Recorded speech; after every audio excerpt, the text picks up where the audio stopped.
दक्षिणा में हम क्या देंगे।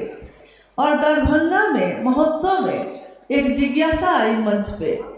जिज्ञासा थी कि गुरु शिव है तो गुरु दक्षिणा क्या होगा। दीक्षा तो साहब ने बताया कि दीक्षा होगा आपके मन में इस विचार का प्रवेश करना कि शिव मेरे गुरु है, यही गुरु की दीक्षा है। शिव की दया ही दीक्षा है, दया हो जाना, इस बात का प्रवेश कर जाना, यही गुरु की दीक्षा है। लेकिन गुरु दीक्षा देते हैं तो फिर दक्षिणा का भी मामला आएगा नहीं आएगा। तो ये जिज्ञासा आई थी दरभंगा में उस महोत्सव में। और साहब ने कहा सच्चाई ये है कि मुझको नहीं पता कि एक शब्द में इसका उत्तर क्या होगा। अगर कोई पूछे कि भाई मैं पूछ रहा हूँ और आप तुरंत इस बात को बताइए, तो मुझको नहीं पता कि क्या उत्तर होगा इसका। लेकिन उन्होंने कहा कि जैसे ही ये जिज्ञासा पढ़ी गई कि गुरु दक्षिणा क्या होगी, और मैं सोचने लगा कि क्या होगी, और मेरे कानों में एक शब्द गूंज गया। मेरे कान सुन रहे हैं और शब्द, एक शब्द, कृतज्ञता। और साहब ने कहा कि मैंने उस जिज्ञासा को लेकर फिर से पढ़ा कि जिज्ञासा आई है कि शिव को गुरु हो हैं तो उनकी गुरु दक्षिणा क्या होगी, और गुरु की दक्षिणा शिव को अगर देनी है तो कृतज्ञता ही होगी और कुछ भी नहीं। साहब ने कहा कि अरे मेरा क्या है इसमें, जो महादेव देता है वो आपको दे देता हूँ, जो महादेव समझाता है सो समझाता हूँ। मैं तो, मेरी स्थिति तो वही है कि गया था मैं शिव को देखने, गया था मैं शिव से मिलने, लेकिन लाली मेरे लाल की जित देखो तित लाल, लाली देखन मैं गया, मैं भी हो गया लाल। मैं लाल से मिलने गया था, महादेव से मिलने गया था, महादेव ऐसे मिले, ऐसा पकड़ा उन्होंने कि आज मैं उनको नहीं देखता हूँ, वही मुझको देख रहे हैं। आज मैं उनको नहीं पकड़ रहा, वही मुझको पकड़े हुए हैं, और ऐसा पकड़े हुए हैं कि मैं हिल भी नहीं पाता। जो वो चाहते हैं सो मुझसे करवाते हैं। गुरु जब पकड़ ले, गुरु के नियंत्रण में अगर शिष्य हो तो गुरु अपने शिष्य को सिर्फ पारस ही नहीं बनाते हैं, अपने जैसा भी बनाते हैं। शिव का शिष्य शिव ही होगा, ये व्याख्या आज नई नहीं है, ये तो हजारों साल से चलती आई है। तो महादेव की दया से,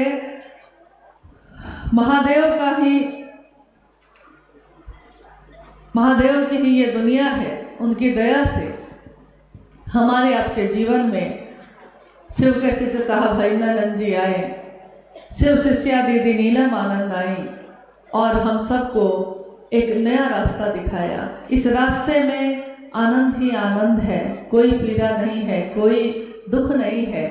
इस रास्ते में कोई कांटे भी नहीं है, कांटे जो थे वो भी फूल बन गए, और तपती धूप भी छाया बन गई है। कहीं कोई कांटा नहीं, कोई गतिरोध नहीं है। थोड़ा थोड़ा जो हम लोग को मिलता है वो भी जरूरी है, अगर वो ना मिले तो हमारा शरीर थोड़ा ज़्यादा ही आराम पसंद करने लगता है।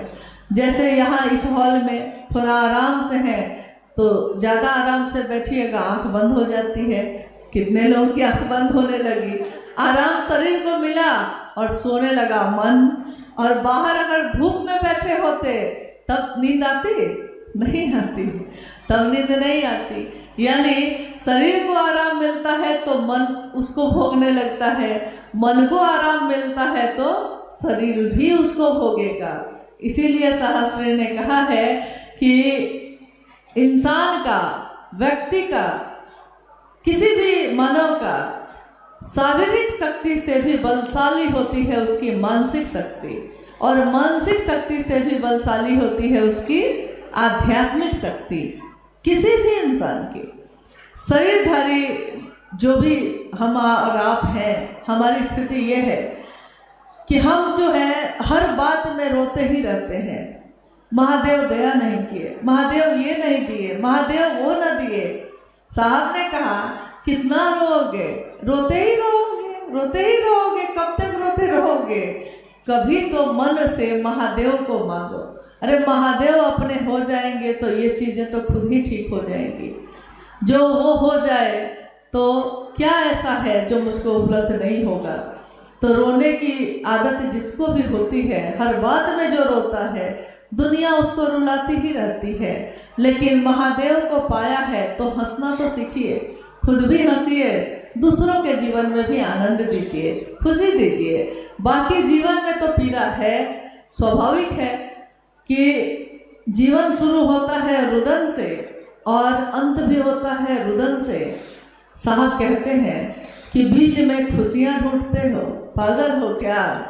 बीच में खुशी कितनी मिलेगी? यहाँ खुशियां हैं कम, बेशुमार है गम, इसका अंत नहीं है। लेकिन महादेव मेरे आपके हो जाएंगे तो खुशियां ही खुशियां हैं। हाँ, सब कुछ अच्छा ही अच्छा है। ये चूंकि संगोष्ठी है और इस संगोष्ठी में हम आप विभिन्न जगहों से आए हुए सब गुरु भाई गुरु बहन बैठे हैं। हम लोग कोशिश करेंगे इसमें कोई जिज्ञासा या ऐसी कोई बात आई हो जिस पे बात करने की ज़रूरत हो तो बात भी की जाए, इस विषय पे भी बात की जाए, क्योंकि मामला तो ये दिल का है, लेकिन दिल के मामले को भी एक व्यवस्था की ज़रूरत पड़ती है। तो जब व्यवस्था की ज़रूरत पड़ती है तो कुछ न कुछ समस्या आएगी ही आएगी, कुछ कमी कुछ ज़्यादा होगा ही होगा। प्यार करने के लिए तो दिल की ज़रूरत है, लेकिन उस प्यार से ब्याह करने के लिए पंडित जी की ज़रूरत है, ब्याह करके घर में लाने के लिए, रखने के लिए घर की ज़रूरत है। नहीं तो कोई कहेगा कि भाई ये तो दिल का सिर्फ मामला है, मामला तो दिल का ही रहता है। लेकिन दुनिया में रहते हैं, जिस देश में रहते हैं, जिस व्यवस्था में रहते हैं, व्यवस्था भी करनी पड़ती है। तो जैसे ही व्यवस्था आती है, कभी कुछ कम होता है, कभी कुछ ज़्यादा होता है, कुछ घटता है, कुछ बढ़ता है, कभी प्यार होता है, कभी तकरार होता है। जरूरी है कि रिश्ता बना रहे, तकरार करना गलत नहीं है। हम लोग गुरु भाई गुरु बहन जब महादेव के काम में चलते हैं तो सबका मन सबसे मिल जाए जरूरी नहीं है, यह हो भी नहीं सकता। हमारा आपका मन इतना अलग अलग है कि हम चाहे भी एक जैसा करना तो नहीं हो सकता। हमारे अंगूठे का निशान इतना अलग है कि इतने अरब लोग हैं दुनिया में, लेकिन किसी का निशान एक निशान से नहीं मिलता है। यहाँ तक कि रुद्राक्ष जो हम धारण करते हैं, रुद्राक्ष के बारे में कहा जाता है कि रुद्राक्ष पे जो आकृति बनी रहती है वैसी ही आकृति होती है हमारे अंगूठे की, यानी कि उसका भी एक दाने में जो बना हो दूसरे में नहीं मिलेगा। शिव की दुनिया ऐसी ही होती है, विसंगतियां, चाहे वो रुद्राक्ष के दाने हो, चाहे हमारा आपका मन हो, चाहे हमारा आपका जीवन हो, विसंगतियां ही विसंगतियां हैं। लेकिन इन विसंगतियों में भी संगति की स्थापना करते हैं शिव। जैसे ही हम शिव भाव की परिधि में आते हैं, हमारे मन की हलचल सब खत्म हो जाती है और हम सब गुरु भाई गुरु बहन एक भाव में बंध जाते हैं। हमारी सभा एक हो, हमारे भाव जो हृदय में जो संचलित होते हैं, जो आते और जाते रहते हैं, जो मिलते और बिछड़ते रहते हैं, उसमें भाव एक ही हो, शिव का हो, और हमारी बात का विषय भी एक ही हो, शिव हो, तो संगति की स्थापना हो जाएगी। हमारा विषय अगर एक हो, हमारे मन का भाव अगर एक हो, हमारे चलने की गति अगर शिव हो, तो कितनी भी विसंगतियां होंगी, कहीं कोई बाधा नहीं है। हर जगह रास्ता ही रास्ता है। चलने वालों के लिए पहाड़ भी, आप लोगों को मालूम है साहब ने क्या कहा है, लेकिन बोल नहीं रहे। नहीं, चलने वालों के लिए पहाड़ भी सीढ़ी होती है और नहीं चलने वालों के लिए सीढ़ी भी पहाड़ होती है। साहब ने कहा, मैं चट्टानों को ही आरोहण बनाता चला गया, मैं पहाड़ों पे चढ़ के उस पार उतरता गया। मेरे गुरु की दया ने सारे अवरोधों को आरोहण बना दिया, यानी चट्टान की तरह जो चीजें खड़ी थी मैं उस पर चढ़ के उतर गया। वो उड़ता झंझावातों में वो पीता वारी प्रपातों से। है ना पंक्ति कि महलों में गरुड़ नहीं सोता है, जो सबसे ऊंची उड़ान भरता है, कबूतर सोता है। तो महलों में गरुड़ नहीं सोता है, महलों के ये प्रासाद शिखर होते कबूतरों के ही घर। महलों में गरुड़ नहीं सोता है, वो उड़ता झंझावातों में, वो पीता वारी प्रपातों से। झरने से उड़ते उड़ते वो पानी पी लेता है, चट्टानों पे सो जाता है। जैसा शिव है वैसे ही शिव अपने शिष्यों को भी बनाते हैं। शिव संदेश देते हैं कि न्यूनतम व्यवस्था में भी सुखी रहा जा सकता है।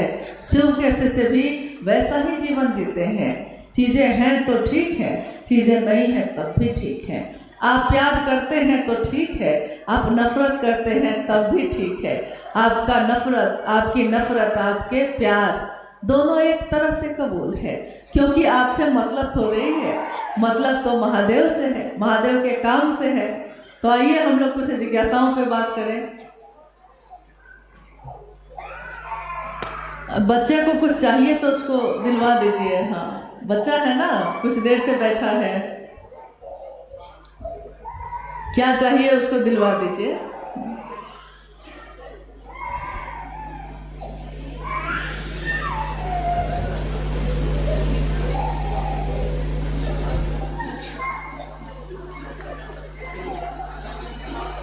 कोई बात नहीं, दीजिए, हम ही पढ़ लें। ऑन क्या हुआ है?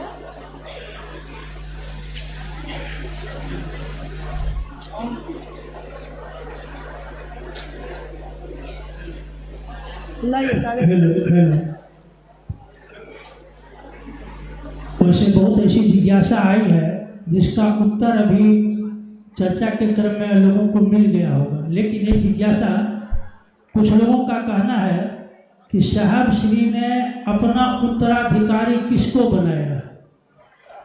साहब श्री ने अपना उत्तराधिकारी किसको बनाया? देखिए, उत्तराधिकारी गुरु और शिष्य परंपरा में बनाया जाता है। यानी जो गुरु होते हैं, जब वो शरीर में होते हैं, गुरु, गौर कीजिएगा, गुरु की बात हो रही है। उत्तराधिकारी गुरु के रूप में अगर कोई होता है तो वो बनाता है। अब बताइए हमारे गुरु कौन है? बोलते ही नहीं आप लोग। गुरु कौन है? क्या गुरु की मौत हो गई? क्योंकि जन्म का पता नहीं है तो मौत का भी, मृत्यु का भी पता नहीं होगा। तो अगर शरीर में कोई नहीं रहेगा तब ना, वो तो शुरू से ही शरीर में नहीं है। हमारे गुरु शिव तो शरीर में है ही नहीं, तो उत्तराधिकारी बनने का साहस किसको है? किसी को नहीं है, जरूरत भी नहीं है। जब एक गुरु शिव है ही तो दूसरा उत्तराधिकारी यहाँ कौन है हिम्मत जिसको आ जाएगा? नहीं। हाँ, मानसिकता हो सकती है, बनना चाहते जरूर होंगे, क्योंकि ये तो शिव के समय भी हुआ था, कृष्ण के समय भी हुआ था। जब कृष्ण इस धरती पे आए थे तो उस समय भी एक वाकया है कि एक व्यक्ति जिसने शिव कृष्ण की तरह का ही सब कुछ धारण कर लिया और लोगों को कहने लगा कि वो जो कृष्ण है वो नकली है और मैं जो कृष्ण हूँ मैं असली हूँ। तो हुआ ये कि मामला लोगों के बीच बढ़ा, लेकिन जो सच है वही सच रहता है, जो झूठ है वही झूठ होता है। धीरे धीरे लक्षण बताने लगते हैं, आपके लक्षण ही बता देते हैं कि आप साधु हैं कि आप दुष्ट हैं। कपड़े आपने चाहे कुछ भी पहने हो, लेकिन लक्षण से पता चल जाता है। साधु तो मन होता है किसी का। यहाँ जिज्ञासा जो इन्होंने अभी की है कि साहब ने उत्तराधिकारी किसको बनाया है, तो उत्तराधिकारी वो होता है कि एक परिवार है बहुत बड़ा, और परिवार का जो मुखिया अगर शरीर में नहीं है तो परिवार में से किसी एक को चुन दिया जाता है। ये लौकिक चीजों के लिए, अपने परिवार को चलाने के लिए होता है, लौकिक परिवार को। लेकिन जब आध्यात्मिक परिवार की बात आती है, पारलौकिक जगत की बात आती है और जगत गुरु और शिष्य की परंपरा की बात आती है, तब ये बात लागू नहीं होती है। और साहब को ये पता है कि ऐसा होगा ही होगा, क्योंकि जब माँ नीलम आनंद शरीर से शिवलीन हुई थी, तब भी कुछ लोगों ने ये कहना शुरू किया था कि माँ ने, दीदी ने अपनी ऊर्जा का संचरण मुझ में कर दिया तो मुझ में कर दिया, ऐसा लोग बोलने लगे। कुछ लोग बोलने लगे, जो नज़दीक बैठते थे उसमें से कुछ लोग बोलने लगे। तो जब साहब को ये पता चला तो उन्होंने इन बातों पे लोगों को समझाया भी, जागरूक भी किया। लेकिन उनको ये पता है कि शरीर का अंत तो होगा ही होगा, तो शरीर का अंत होगा और लोगों के अंदर की ये मानसिकता फिर से प्रबल होगी कि मैं ही साहब बन जाऊं, मैं ही दीदी बन जाऊं, मुझको ही बस चले तो मैं ही शिव बन जाऊं। तो बस चलता इसलिए नहीं है क्योंकि शिव जो है वो तो क्या कहते हैं उसको,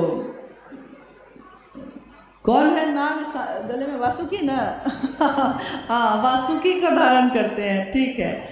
जो प्रचंड जहर को रखने वाले हैं, गले में धारण करने वाले हैं, तो शिव बनने के लिए तो वो सब धारित करना पड़ेगा। तो शिव बनने में थोड़ी घबराहट होती है, बाकी चीज बनने में लगता है कि आराम होगा।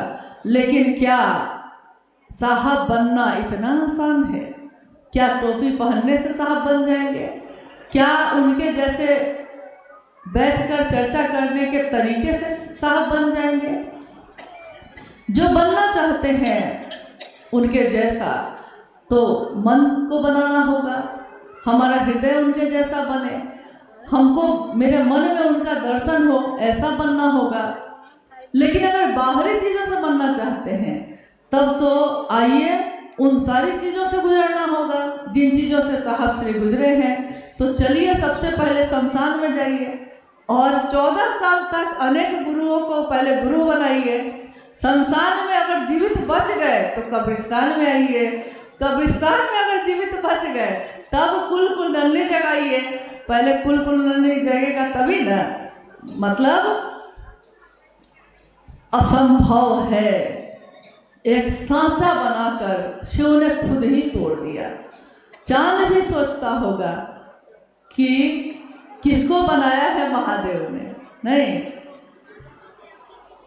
क्योंकि इसके जैसा हंसी कोई और है नहीं, इतनी सुंदर मूर्ति कोई और है नहीं, ऐसा शिव का शिष्य धरती पे उतरा ही नहीं जिसने जगत का भला सोचा हो, जिसने सबके लिए अच्छा सोचा हो, सबके लिए शुभ सोचा हो। तो ऐसा तो कोई दूसरा बन नहीं सका। कहते हैं महादेव ने बनाया होगा और सांचा ही तोड़ दिया होगा कि दूसरा कोई बन भी ना सके, बन भी नहीं सकेगा। और साहब चाहते भी नहीं हैं कि कोई दूसरा साहब बन जाए। साहब चाहते हैं कि सब शिव ही बन जाए। तो बनिए शिव, पीजिए जहर, दूसरों के हित का। उठ गया त्रिशूल चक्र पे, उठाइए अपना त्रिशूल, चक्र पे चलाइए। इतना आसान नहीं है। इन बातों का कोई मतलब नहीं है। कुछ बोलना है इसलिए बोले जा रहे हैं, कुछ कहना है इसलिए कहे जा रहे हैं, लेकिन कहाँ कह रहे हैं, किसको कह रहे हैं, क्यों कह रहे हैं? आप भी चर्चाएं करते होंगे, आप भी जाते होंगे, आपके बच्चे भी महादेव की बात करते होंगे। जो शिव के शिष्य हैं उनकी परिधि में जो मन से रहा होगा वो शिव का शिष्य तो हुआ ही होगा, उससे कम क्या होगा। लेकिन उनके मन की परिधि में जो रहा होगा सो हुआ होगा। जो रहा ही नहीं, शरीर से रहने से क्या होता है, शरीर से कोई बैठा भी तो क्या होगा, लेकिन मन अगर नहीं आया तो कोई फायदा नहीं है। आप में से कितने लोग साहब से शरीर में मिलते रहे? बहुत कम लोग मिले होंगे। लेकिन एक भी व्यक्ति ऐसा नहीं है जो ये कहे कि मैंने साहब से का दर्शन नहीं किया है या मेरे मन में साहब से मिलने का अनुभव नहीं किया है। मिलता ही मिलता है वो। कितनी घटनाएं, कितनी चीजें ये बताती हैं। शिव शिष्यता में देखिए एक अद्भुत बात है।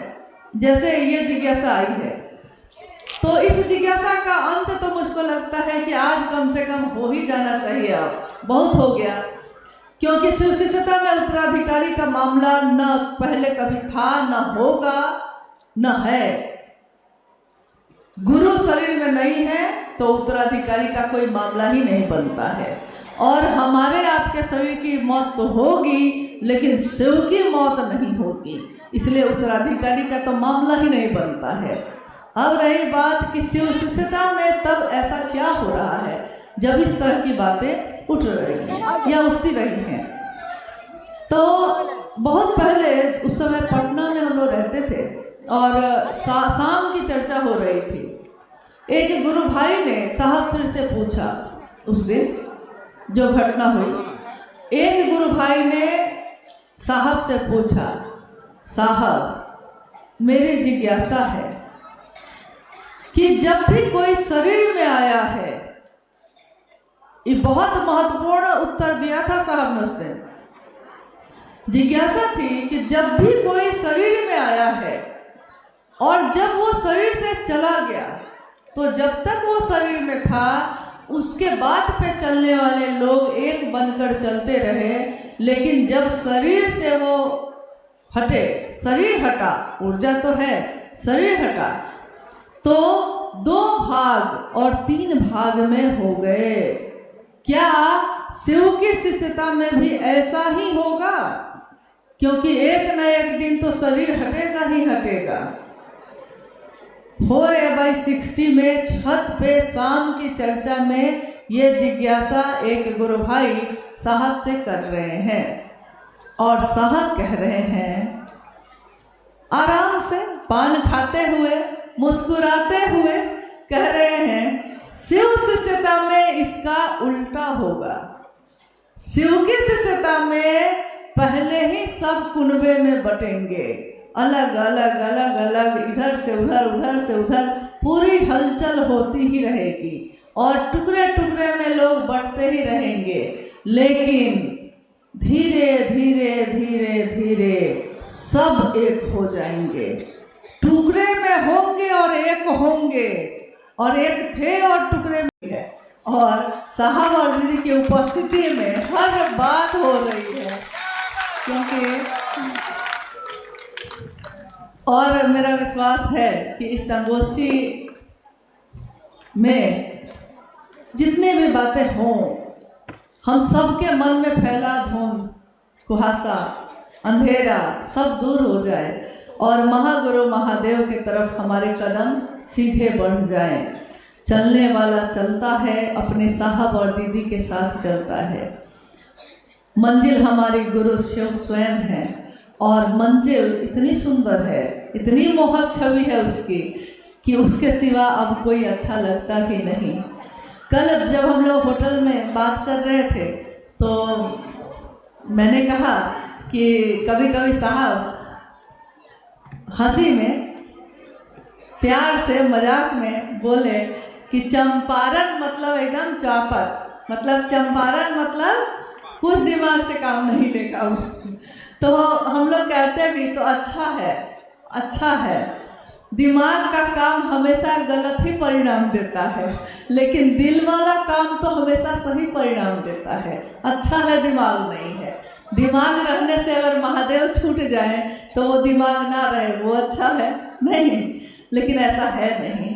चंपारण एक ऐसी धरती है जिस पे एक दिन ऐसा आंदोलन शुरू हुआ कि आज दुनिया जानती है उसको, और ये धरती, इसमें ऐसा काम हो, ऐसा दिखे, प्रकट हो ऐसा कि दुनिया जाने कि शिव शिष्यता कैसी होती है। ऊर्जा की कमी है नहीं, लोगों की कमी है नहीं, जिला बहुत बड़ा है, असंख्य लोग हैं। बस एक बात सिर्फ याद रख लीजिएगा कि महादेव मेरे गुरु हैं, उन्हीं की तरफ चलना है। साहब के अनुसार चलिएगा, कहीं कोई बाधा नहीं है, मदद ही मदद है। मैंने अपने अनुभव से ये देखा है, लाख दुनिया के लोग साजिश करते होंगे, लाख कोई आपके लिए कुछ भी बोलता होगा, लेकिन अगर आपने संगत ले ली है साहब की, आपने सानिध्य प्राप्त कर लिया है मां नीलमानंद का, तो फिर आपका कोई कुछ नहीं बिगाड़ सकता। आपकी गति और तेज होती है, और तेज होती है, होती ही रहती है। कुछ लोगों की जिज्ञासा आई है, अंतिम जिज्ञासा सामूहिक, हाँ, अंतिम कर दिया जाए। इनका कहना है कि कई बार हम लोगों ने चाहा मुख्यालय रांची उपवन जाने के लिए, लेकिन 2-3 दिन पहले कोई गुरु भाई या गुरु बहन कहीं मिल जाता है और कहता है रांची जाकर क्या करोगे, कृपया मेरे भ्रम को दूर किया जाए। देखिए, ये तो भ्रम है ही नहीं, इसका उत्तर तो आपका मन ही दे देगा। जिज्ञासा जो आई है ये है कि हम लोग सोचते हैं कि रांची साहब के यहाँ जाएं, लेकिन 2-3 दिन पहले कोई ऐसा मिल जाता है जो कहता है कि क्यों जाना है, क्या है वहाँ, ऐसी कोई बात होती है तो मन टूट जाता है। जो विचार बनाया था वो विचार टूट जाता है और जाने का प्रोग्राम रद्द कर देते हैं। तो संकल्प अगर आपका मजबूत हो, लाख लोग कहेंगे फिर भी आप चलते हैं। संकल्प कमजोर है, विचार में है, तो विचार टूट जाते हैं। विचार किया है, बहुत चीज़ों का विचार करते हैं, विचार किया है चलने का, लोगों ने कह दिया तो टूट गया। साहब ने कभी किसी को फोन करके बुलाया कि आना मेरे पास मुझसे मिलने, मुझसे मिलना जरूरी है, ये कभी कहा है? कभी नहीं कहा है। लेकिन वो जो रोकता है आपको, देखिए, इतना ही कहना चाहेंगे कि चंद सब और कहेंगे, क्योंकि क्या पता ये कब कब साथ छोड़ रहा है, कुछ पता नहीं चल रहा है। आपने अपने जीवन में बहुत कुछ देखा होगा, अपने जीवन में बहुत कुछ अनुभव किया होगा। मेरी आंखों ने जो देखा है, मेरे मन ने जो समझा है, वो यही समझा है और यही देखा है कि मैंने देखा कि शिव के शिष्य साहब हरिंद्रानंद जी ने अगर दरभंगा के होटल के कमरे में, जहां मच्छर ही मच्छर आ गए थे, और उन्होंने कहा कि यार रात भर सोने दो जरा, क्या हुआ था? पहुंचे, मच्छरदानी भी गाड़ी के साथ चली गई, कोयल भी नहीं था मच्छर वाला, और मच्छर ही मच्छर थे कमरे में। साहब श्री ने कहा कि यार अरे रात भर तो सोने दो, कल महादेव का काम है। और उसके बाद लोग मच्छर को खोज रहे थे और एक भी मच्छर नहीं था। जम्मू कश्मीर में जब गए और वहाँ साहब श्री ने जिस बिस्तर पे उनको सोना था बैठे, मंडल सर भी उस यात्रा में थे, वो नीचे गिरे। ये तो सजीव थे, दीमक में भी प्राण होते हैं, मच्छर में भी प्राण होता है, ये तो सजीव चीजें थीं। कोरोना काल में जब आओ चले शिव की ओर लिखा जा रहा था, और पुस्तक लिखते लिखते बरामदे में, उपवन के बरामदे में एक प्रिंटर जो रखा हुआ था, बस वही काम कर रहा था। कोरोना का समय था तो सब कोई का घर बंद, दुकानें बंद, बाजार बंद, सब कुछ बंद, कुछ खरीद के ला नहीं सकते थे। और प्रिंटर चलते चलते जो बंद हो गया तो बंद हो गया। साहब बैठे हैं सामने, प्रिंटर बंद हो गया। गौतम जी बार बार उसको चला रहे हैं, नहीं चल रहा है। साहब ने कहा बना के देखो, बना के देखा गया, नहीं चला, काम रुक गया। आओ चले शिव की ओर लिखा जा रहा था, काम रुक गया। साहब ने सामने प्रिंटर रखा हुआ था, प्रिंटर मतलब मशीन, ये माइक मतलब मशीन, ये साउंड बॉक्स मतलब मशीन ना, इसमें जान है क्या? प्राण है इसमें। लेकिन उस प्रिंटर की तरफ देखते हुए उन्होंने उस दिन कहा कि यार तुमने भी साथ छोड़ दिया, यार तुमने भी साथ छोड़ दिया। थोड़ी देर बाद कहा फिर से देखो तो बर्तन, और प्रिंटर चल रहा है, सो चल रहा है, अभी तक तो चल ही रहा है। मैंने कहा कि साहब आपकी बातों का असर एक मच्छर तक पे है, एक दीमक पे भी है, इस निर्जीव प्रिंटर पे भी है। आपकी बात का वही असर, वही छाप हमारे दिल पे क्यों नहीं होती है, सबके दिल पे क्यों नहीं होती है। ये जो इंसान है सबसे सुंदर रचना, उनके मन में एक चीज सिर्फ क्यों नहीं प्रवेश करती है, एक निष्ठता सर्वोपरि होती है। अध्यात्म में ये एक निष्ठता क्यों नहीं बढ़ रही है। साहब ने कहा कि ये भी होगा, धीरे धीरे रे मना, धीरे सब कुछ होए। माली 100 घड़ा सींचता है, ऋतु आने पे ही फल होता है। इतने कीचड़ हैं कि कमल को खिलने में भी थोड़ा समय तो लगता है। महागुरु महादेव मेरे आपके गुरु हुए हैं। स्वाभाविक है कि जब कोई गुरु हम लोग का इलाज नहीं कर सका, तभी न स्वयं महादेव को उतरना पड़ा है। तो महादेव जो आज उतरे हैं, तो महादेव की शिष्यता में हम और आप सिर्फ ये सोच लें कि मेरा सबसे ज्यादा अपना है कौन। पहले तो ये देख लीजिए, जो रोकता है आपको, अगर वो ये कहता है कि ठीक है साहब के यहाँ भी जाने की जरूरत नहीं है, ठीक है मेरे यहाँ भी आने की जरूरत नहीं है, वो व्यक्ति अगर ये कहता है कि मेरे यहाँ भी आने की जरूरत नहीं है, तब तो ठीक है, माना जा सकता है। लेकिन वो ये नहीं कहता, वो ये कहता है कि रांची तो मत जाइएगा, लेकिन मेरे यहाँ तो जरूर आइएगा। हाँ, वहाँ कार्यक्रम हो रहा है, अमुक गुरु भाई कर रहा है, उसकी चर्चा में तो मत जाइएगा, लेकिन हम जो चर्चा कर रहे हैं उसमें जरूर आइएगा। अगर किसी के मुंह से ये बोली निकलती है, इसका मतलब है कि उसके मन में ये महत्वाकांक्षा पल रही है कि हम स्वयं शिव हो जाएं, हम स्वयं साहब हो जाएं। तो शिव के से खुद आकलन करें, खुद सोचें किसके कहने पे चलना है, किसके कहने पे नहीं चलना है। साहब आप तक आए और आप साहब तक नहीं जा पा रहे। साहब घर घर गए और घर घर में रहने वाले वो गुरु भाई गुरु बहन उन तक नहीं जा पा रहे। ठीक है, मन से मिलते हैं, वो कहीं भी रह के मिल सकते हैं, लेकिन मन से मिलना है तो मेरा निर्णय होगा कि हम कहाँ जाएं कहाँ नहीं जाएं। ये दूसरे का निर्णय नहीं हो सकता। मेरे जीवन का फैसला मेरे गुरु शिव करेंगे, मेरे साहब दीदी करेंगे, दूसरा नहीं कर सकता।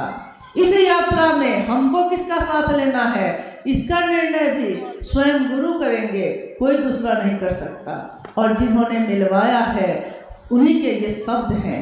साधु जिस घर में रहता है उस घर की दीवारें, उन दीवारों में भी ऊर्जा होती है, उस मिट्टी में भी ऊर्जा होती है जहाँ उसका शरीर अंतिम समय गुजारता है। महानिर्वाण जहाँ, यहाँ तो महानिर्वाण जैसी चीज भी नहीं हुई है, सिर्फ शरीर हटा है, लेकिन ऊर्जा तो वैसी ही है।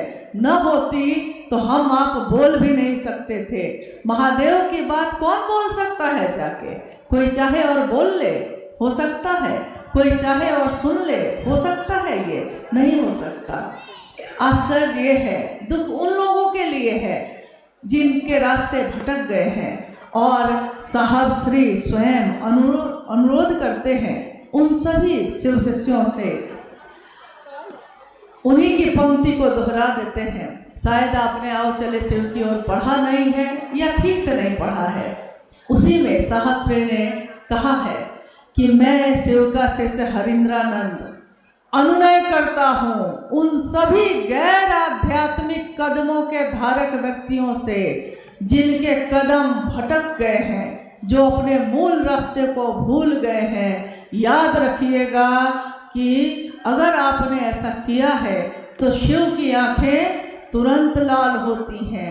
तो ऐसा ना करें, आध्यात्म के रास्ते पे ऐसा मत करिए। कोई साहब से मिलने की तरफ रह जाए, कोई शिव की तरफ चलने से रह जाए, मेरे आपके कारण रह जाए, इसकी क्षमा महादेव भी नहीं करते। महादेव की तरफ चलने से रोक दिया, साहब के यहाँ जाने से रोक दिया। अरे अपने यहाँ जाने से नहीं रोका। क्या आपके इस शरीर की मौत नहीं होगी? क्या मेरे इस शरीर की मौत नहीं होगी? हम खुद से लोगों को जोड़ भी लें, क्या दे सकेंगे उसको? आप जोड़ लेंगे, क्या दे सकिएगा उसको? अगर दे सकिएगा तो जरूर जोड़िए। अगर कुछ दे सकते हैं तो शिव शिष्यों को जरूर बुलाइए, लेकिन अगर नहीं दे सकते तो शिव शिष्यों को बुलाने का अधिकार किसी को नहीं है। शिव के शिष्य हैं, खिलौना नहीं है कि जिसको मन करे खेलने लगे उससे। ये खेल बहुत खतरनाक साबित होगा, क्योंकि ये शिव के शिष्य हैं, चाबी भरने वाले खिलौने नहीं हैं।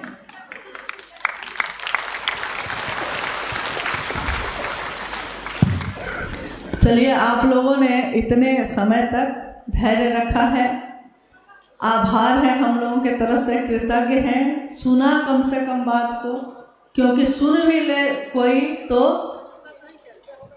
कृपा ही करता है सुन के, तो सुना आपने। लेकिन मेरा यही कहना है कि फिर ये बिजली साथ देगी कि नहीं देगी हम नहीं जानते, लेकिन जब जब बिजली गई आपने एक बात पे गौर किया कि नहीं? बिजली जैसे ही गई, अंधेरा तो है ही, अंधेरे को लाना नहीं पड़ता, अंधेरा तो है ही जगत में भी और मन में भी, लेकिन रोशनी को लाना पड़ता है। गुरु रोशन करते हैं, गुरु अंधेरे में परिचेतना का परिमार्जन करते हैं, और हमारा मन ही दर्पण कहलाता है। मेरा मन दर्पण कहलाए, तेरा मन दर्पण कहलाए, भले बुरे सारे कर्मों को देखे और दिखाए। देखो इस उजले दर्पण पे, ये उजला दर्पण है। याद कीजिए उस दिन को जिस दिन हमने और आपने शिव को अपना गुरु बनाया था। ये उजला दर्पण है, इसमें सब अच्छा दिखता है, लेकिन इसकी कोशिश करिएगा कि इस उजले दर्पण पर धूल न जमने पाए, धूल न जम जाए। धूल जम भी गई तो गुरु साफ कर देंगे, लेकिन धूल जमेगी क्यों? महादेव तो मेरे आपके गुरु हैं। मेरा निवेदन है कि आप सब धीरे धीरे इस हॉल से बाहर निकलिएगा, क्योंकि संख्या है ज़्यादा और रास्ते तो इतने ही है, तो आराम आराम से जाइएगा, जैसा कोई शिव का शिष्य जाता है।